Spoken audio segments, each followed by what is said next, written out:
Shri Mohan Pillai, Shri CS Shaijumon, ഇവിടെ ആഗോള തലത്തിൽ എണ്ണവില കുതിച്ചുയരുന്നു എന്നുള്ള പ്രശ്നമാണല്ലോ ഏറ്റവും വലിയ ആശങ്കയുണ്ടാക്കുന്ന ഒരു വിഷയം എന്ന് പറയുന്നു. ഇപ്പോൾ പല ഏഷ്യൻ രാജ്യങ്ങളിലും നിയന്ത്രണങ്ങൾ ഏർപ്പെടുത്തി തുടങ്ങി. എണ്ണവില ചില രാജ്യങ്ങളിൽ കൂടാനും തുടങ്ങി. പെട്രോളിൻ്റെ ഡീസലിൻ്റെ വില കൂടാനും തുടങ്ങി. ഇന്ത്യയിൽ പക്ഷേ അത് പ്രതിഫലനം വന്നിട്ടില്ല. പക്ഷേ എങ്കിലും പാചകവാതകത്തിൽ തുടങ്ങിയിട്ടുണ്ട്, ആ ഒരു പ്രതിസന്ധി തുടങ്ങിയിട്ടുണ്ട്.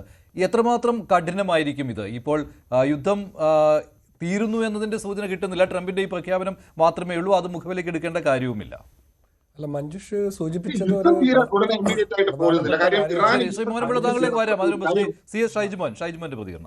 മഞ്ജുഷ് സൂചിപ്പിച്ചത് പ്രധാനപ്പെട്ട സംഗതിയാണ് ഇന്ത്യയെ സംബന്ധിച്ചിടത്തോളം. പക്ഷെ അതേസമയം നമ്മൾ ആരും പാനിക് ആവേണ്ട സാധ്യതയില്ല. ഇന്ത്യയെ സംബന്ധിച്ചിടത്തോളം നമ്മൾ പാനിക് ആവേണ്ട കാര്യമില്ല. അറ്റ്ലീസ്റ്റ് ഫോർ 1 month നമുക്ക് പാനിക് ആവേണ്ട കാര്യമില്ല. അതിൻ്റെ കാരണം എന്താണെന്ന് ഞാൻ സൂചിപ്പിക്കാം. ഒന്നാമത്തെ കാര്യം, നമുക്കറിയാം, ഓയിൽ, നമ്മൾക്ക് വേണ്ടുന്ന ഓയിൽ, ക്രൂഡ് ഓയിലിൻ്റെ 85 മുതൽ 90% നമ്മൾ ഇമ്പോർട്ട് ചെയ്യുകയാണ് ചെയ്യുന്നത്. നമ്മുടെ ഈ ഇമ്പോർട്ട്സ്, ടോട്ടൽ ഇമ്പോർട്ട്സ്, ഇറക്കുമതി നോക്കുകയാണെങ്കിൽ അതിൽ ഏകദേശം 30-35% ഓയിൽ ഇമ്പോർട്ടാണ്. കൂടെ നമ്മൾ ഇമ്പോർട്ട് മാത്രമല്ല, എക്സ്പോർട്ട്, കയറ്റുമതി നോക്കിയാൽ നമ്മുടെ കൂടുതൽ കയറ്റുമതി ഐറ്റംസും, ഏറ്റവും ലാർജസ്റ്റ് കയറ്റുമതി ഐറ്റം എന്ന് പറഞ്ഞാൽ oil based, crude oil based products ആണ് നമ്മൾ കയറ്റുമതി ചെയ്യാറുള്ളത്. അപ്പോൾ ഇതാണ് നമുക്ക് വളരെ ഇമ്പോർട്ടൻ്റ് ആയി വരുന്നത്. അപ്പോൾ നമ്മൾ ഓൾറെഡി തന്നെ സ്ട്രാറ്റജിക്കായിട്ട് ഇപ്പം ഹോർമൂസിൻ്റെ പ്രശ്നം വന്നു, നമ്മുടെ ഒരുപാട് ഷിപ്പുകളെല്ലാം പെൻഡിങ് ആണ്, വരുന്നത് പെൻഡിങ് ആണ്. നമുക്ക് ഏകദേശം 5.6 billion barrel oil, crude oil ഒരു ദിവസം ആവശ്യമുണ്ട്, 5.6 ബില്യൺ. പക്ഷേ നമുക്ക് ഏകദേശം 522 മെട്രിക് ടൺ ഓയിൽ റിസർവ് ഉണ്ട്. നമുക്കൊരു ഏജൻസി ഉണ്ട്, Indian oil strategic oil reserve agency ഉണ്ട്. നമുക്ക് 2014 ക്രിയേറ്റ് ചെയ്ത ഏജൻസി ഉണ്ട്. നമ്മൾ 3 സ്ഥലങ്ങളിലായിട്ട്, ഹൈദരാബാദിലും കർണാടകയിലും മാംഗ്ലൂരിലും പോഡാർ എന്ന് പറഞ്ഞ സ്ഥലത്തുമൊക്കെ അണ്ടർഗ്രൗണ്ട് ഓയിൽ റിസർവ് നമ്മൾ ക്രിയേറ്റ് ചെയ്തിട്ടുണ്ട്. ചൈന ചെയ്യുന്നത് പോലെ, US ചെയ്യുന്നത് പോലെയും നമ്മൾ 2014 അത് മനസ്സിലാക്കിയിട്ട് ക്രിയേറ്റ് ചെയ്തിട്ടുണ്ട്. അതുകൊണ്ട് ഓയിലിൻ്റെ കാര്യത്തിൽ നമ്മൾ പെട്ടെന്ന് പാനിക് ആവേണ്ട. പക്ഷേ സിറ്റുവേഷൻ കണ്ടിന്യൂ ചെയ്താൽ തീർച്ചയായിട്ടും നമ്മളെ അഫക്റ്റ് ചെയ്യും. അതുകൊണ്ടാണ് നമ്മൾ അടിയന്തരമായിട്ട് റഷ്യയുമായിട്ട് ഈ വർഷം ആദ്യം നോക്കുകയാണെങ്കിൽ നമ്മുടെ ഇമ്പോർട്ടിൻ്റെ ഏറ്റവും കൂടുതൽ ഓയിൽ ഇമ്പോർട്ട് നടത്തിയത് റഷ്യയിൽ നിന്നാണ്. അത് പിന്നീട് വീണ്ടും കുറച്ചു, ബിക്കോസ് ഓഫ് എല്ലാവർക്കും അറിയാം, അതിൻ്റെ പ്രഷർ അറിയാം, നമ്മൾ കുറച്ചു. ഇപ്പോൾ വീണ്ടും നമ്മൾ കൂടുതലായിട്ട് അവിടെ നിന്ന് ഇമ്പോർട്ട് ചെയ്യുകയാണ്. നമ്മൾ ആൾട്ടർനേറ്റീവ് സോഴ്സസ് നമ്മൾ കണ്ടെത്തിയിട്ടുണ്ട്. ഇനി LPGയുടെ കാര്യത്തിൽ കൂടുതലായിട്ട് നമ്മൾ ഡിപ്പെൻഡ് ചെയ്യുന്നത് മിഡിൽ ഈസ്റ്റിന് തന്നെയാണ്, ഇവിടെ നിന്നാണ് വരേണ്ടത്. അപ്പോൾ നമ്മൾ ആൾട്ടർനേറ്റ് റൂട്ട് നമ്മൾ നോക്കിക്കൊണ്ടിരിക്കുകയാണ്. ആൾട്ടർനേറ്റ് റൂട്ട് ഇപ്പോൾ പ്രൊട്ടക്ഷൻ കൊടുക്കാമെന്ന് പറയുന്നുണ്ട്. ഷോർട്ടേജ് വന്ന് തുടങ്ങിയിട്ടുണ്ട്. LPGയുടെ ഷോർട്ടേജ് അല്ല, LPG ചെയ്തതെന്ന് പറഞ്ഞാൽ LPG ഡിസ്ട്രിബ്യൂഷൻ ഒന്ന് നമ്മൾ കരുതലായി. നമ്മളൊരു പ്രശ്നം വരുമ്പം നമ്മൾ മുൻകരുതലായിട്ട് വളരെ വലിയ ഷോർട്ടേജ് വരാതിരിക്കാനായിട്ട് നമ്മൾ എന്ത് ചെയ്യുന്നു, ആവശ്യമില്ലാതെ നമ്മൾ റിസർവ് ചെയ്ത് ഇപ്പോൾ എന്താണ് പൂഴ്ത്തി വെക്കുക, അങ്ങനെയുള്ള കാര്യങ്ങൾ, അല്ലെങ്കിൽ ഒരാൾക്ക് വേണ്ടുന്നതിലധികം റിസർവ് ചെയ്ത് കീപ്പ് ചെയ്യുക, ഇങ്ങനെയുള്ള കാര്യങ്ങളിൽ കുറച്ച് റെസ്ട്രിക്ഷൻ, അതിൽ കൂടാതെ നമ്മൾ മറ്റുള്ള രാജ്യങ്ങളിലെല്ലാം ഓൾറെഡി പെട്രോളിന്റെ ഡീസലിന്റെ പ്രൈസ് വർദ്ധിപ്പിച്ചു. ഇന്ത്യ നമ്മൾ നേരത്തെ ഏകദേശം 40, 50, 60 ഡോളറിൽ ബാരലിൽ വാങ്ങിച്ചുകൊണ്ടിരുന്നത് ഇപ്പോൾ $110 വാങ്ങിക്കുന്നെങ്കിലും, അല്ലെങ്കിൽ അതായെങ്കിലും നമ്മൾ സബ്സിഡൈസ് ചെയ്യുകയാണ്. ഇനി ഇപ്പോൾ $150 വരെയാകാൻ സാധ്യതയുണ്ടല്ലോ.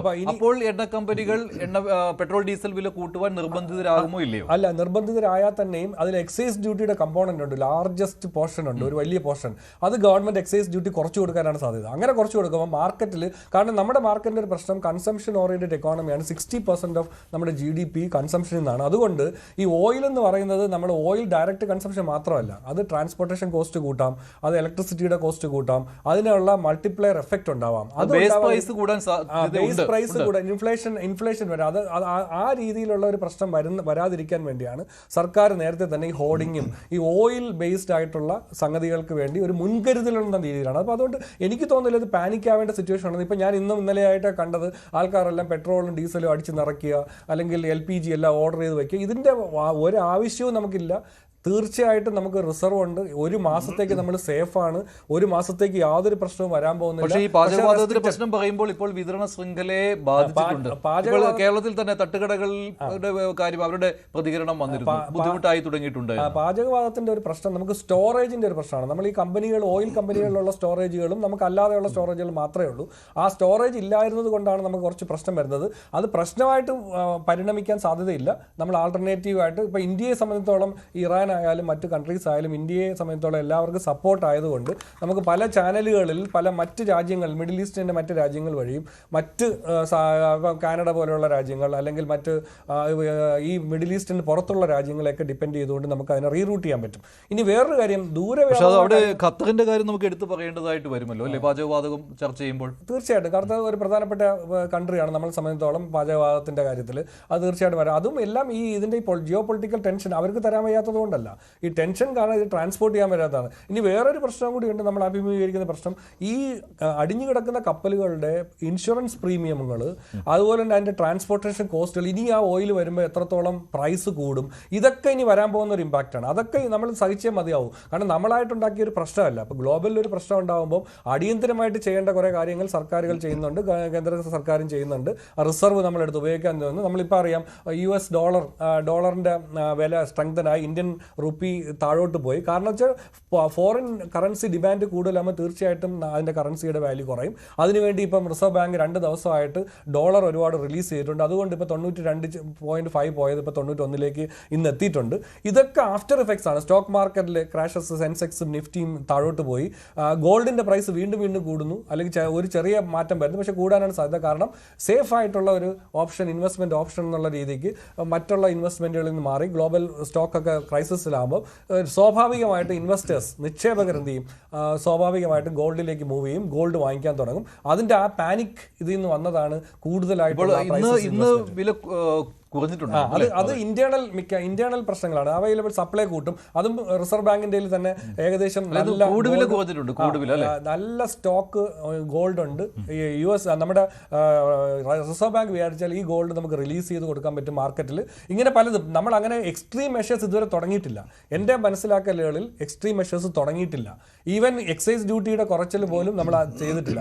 എക്സ്ട്രീം മെഷേഴ്സ് ചെയ്താൽ തന്നെ നമുക്ക് എന്ത് ചെയ്യാം, ഒരു 2 വീക്സ് നമുക്ക് കൊണ്ടുപോകാൻ പറ്റും. അപ്പോൾ അതുകൊണ്ട് യാതൊരു വിധത്തിലും പാനിക് ആവേണ്ട കാര്യമില്ല. ആൾക്കാർ ഫ്രാൻസി ആയിട്ട് ഓടിപ്പോയി നമ്മളിതെല്ലാം വാങ്ങിക്കുക, അല്ലെങ്കിൽ കീപ്പ് ചെയ്യുക, സ്റ്റോർ ചെയ്യുക, ഇങ്ങനെയുള്ള ഒരു തരത്തിലുള്ള ഒരു കാര്യത്തിൻ്റെ ആവശ്യമില്ലെന്നാണ് എനിക്ക് പറയാനുള്ളത്. കാരണം എന്തായാലും ശരി, ഇറാന് ഇനി തോൽക്കുകയോ ജയിക്കുകയോ, ഇവിടെ പറഞ്ഞതുപോലെ ആര് തോൽക്കുകയോ ആര് ജയിക്കുകയോ എന്നുള്ളതല്ല. എന്ത് തന്നെ ആയാലും ഇറാന് പിടിച്ചു നിൽക്കാൻ പറ്റുന്ന, അല്ലെങ്കിൽ മിഡിൽ ഈസ്റ്റ് പിടിച്ചു നിൽക്കാൻ പറ്റുന്ന ഒരു സമയപരിധി ഉണ്ട് തീർച്ചയായിട്ടും. ആ സമയം എന്തായാലും വിദൂരമല്ലാത്ത രീതിയിൽ ഇന്ന് തന്നെ ആൾറെഡി പ്രഖ്യാപിച്ചു കഴിഞ്ഞു അവർ വാർ നിർത്തിയെന്നുള്ളത്. പക്ഷേ ഇറാൻ പറയുന്നു അങ്ങനെയല്ല, ഞങ്ങൾ നിർത്തിയിട്ടില്ല. പക്ഷേ എന്നിരുന്നാലും അവരുടെ കേപ്പബിലിറ്റി ഉണ്ടല്ലോ, ആ കേപ്പബിലിറ്റി തീരുന്ന മുറയ്ക്ക് അത് നിൽക്കാനാണ് സാധ്യത. അങ്ങനെ നിൽക്കുമ്പോൾ തീർച്ചയായിട്ടും ഈ പ്രശ്നങ്ങളും പതുക്കെ. പക്ഷേ ഇതിൻ്റെ ഇമ്പാക്റ്റ് ഉണ്ടാവും, ഒരു 2-3 മാസമെങ്കിലും ഇമ്പാക്റ്റ് ഉണ്ടാവും. നമ്മൾ കുറച്ച് കൺസേൺഡ് ആയിട്ട് ഇരിക്കേണ്ടതായിട്ടുണ്ട്. പ്രൈസസ് കൂടാനുള്ള ഒരു ചെറിയ സാധ്യതയുണ്ട്, അത് നമ്മൾ കൺസേൺഡ് ആയിട്ടിരിക്കണം. പക്ഷേ അതിനെല്ലാം ഇന്റേണൽ നമ്മുടെ ഒരു പ്രധാനപ്പെട്ട ഒരു ഫാക്ടർ എന്ന് പറയുന്നത് ഇപ്പോൾ ഫുഡ് പ്രൊഡക്ഷൻ നമുക്ക് വളരെ കൂടുതലായിട്ടുള്ളതുകൊണ്ട്, അതുപോലെ ആവശ്യത്തിനുള്ള സാധനങ്ങൾ നമ്മുടെ കയ്യിലുണ്ട്. ഈ ഓയിലിൻ്റെ ഒരു പ്രശ്നം നമുക്ക് റിസർവ് ആയിട്ട് നമുക്ക് കീപ്പ് ചെയ്യുന്നുണ്ട്. ഈ സംഭരണികളിലെല്ലാം ഇപ്പോൾ IOC ഒരു ഡയറക്റ്റീവ് ഇറക്കിയിട്ടുണ്ട്. പക്ഷേ എന്നാലും IOC അവരെ പിടിച്ചു നിൽക്കാൻ പറ്റുന്നില്ല എന്നൊക്കെ പറയുന്നുണ്ടെങ്കിലും തീർച്ചയായിട്ടും അവരും ഇപ്പോഴത്തെ കണ്ടീഷനിൽ അവർ മുന്നറിയിപ്പ് എന്നുള്ള രീതിയിലാണ്, ആൾക്കാരൊന്ന് കരുതിയിരിക്കാനാണ്. അത് പാനിക് ആവേണ്ട കാര്യമില്ലെന്നാണ് എനിക്ക് തോന്നുന്നത്. ശരി, ശ്രീ മോഹൻ വർഗീസ്, എന്തായാലും കൂടുതൽ വാർത്തകൾക്ക് News 18 Keralam YouTube channel subscribe ചെയ്യുക.